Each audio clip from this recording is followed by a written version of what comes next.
On a beau dire les sondages, c'est les sondages, Claude, mais il n'y en a pas moins que, ouf, ça indique une tendance. Il y en a qui sont époustouflants. Oui. Hein? Là, il fallait voir la tête de notre ami Jean-Marc Léger aux côtés de Sophie Thibault hier soir pour comprendre que l'homme aux milliers de sondages et qui sait non seulement les faire, mais les lire comme pas un, ben lui-même se trouvait devant une énigme comme il n'en a jamais vu. Écoutez, les trois partis sont côte à côte.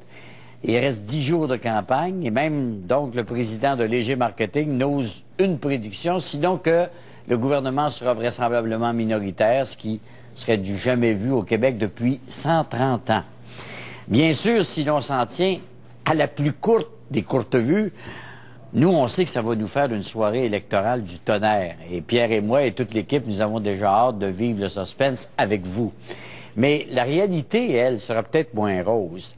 Parce que quel que soit le gagnant, nous savons tous déjà que près de 2 électeurs sur 3 auront voté contre ce parti. Le Québec va être divisé en 3 partis presque égales. Des partis qui n'ont, vous l'avez remarqué, que bien peu d'empathie pour n'importe laquelle des 2 autres. Et c'est une Assemblée nationale qui sera probablement plus représentative de ces divisions, mais qui va surgir de la boîte à surprise, qu'est notre mode de scrutin. Plus représentative, mais probablement aussi moins efficace que jamais.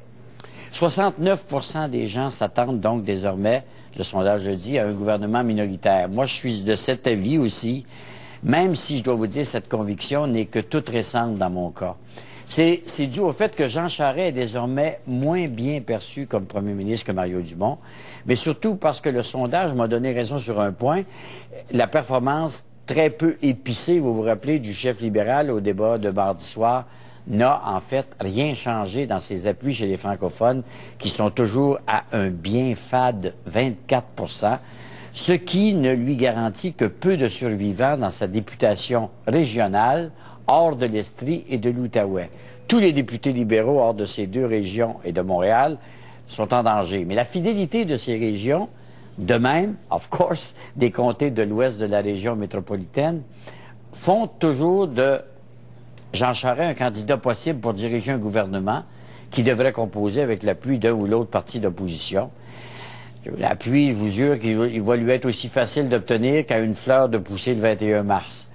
Mais pour atteindre ce piètre résultat, si on le compare à ce qu'il se prédisait lui-même il y a 3 semaines, il faudrait qu'on sente que le défi l'intéresse encore, ce qui est discutable quand on le regarde aller depuis quelques jours.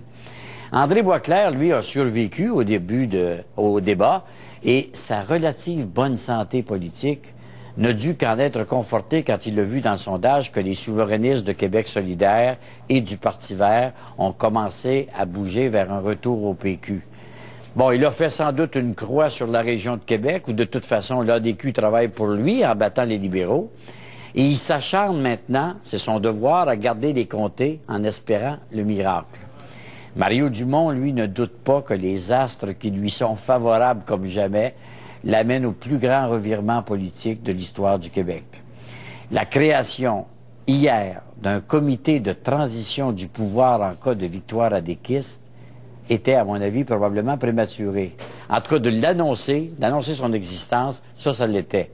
Parce que même ceux qui répondent à son appel et qui ont envie de suivre, ils ne sont pas tout à fait sourds aux adversaires qui les mettent en garde contre autant d'aventurisme. En fait, c'est dans l'opposition officielle, à des libéraux qui seraient minoritaires, que la majorité des nouveaux adéquistes souhaitent voir leurs héros et ses inconnus accéder pour faire leur classe. Mais Mario Dumont sait, comme vous et moi, que si tout le monde le veut dans l'opposition, tout le monde va se trouver à le mettre au pouvoir. Jean-Marc Léger l'avait dit le 2 mars dernier. Ce n'est pas un choix par passion, mais par dépit.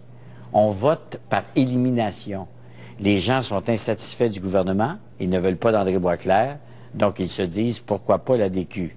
Ce qui fait dire à un candidat du Parti vert, on aura un gouvernement par dépit. Belle démocratie.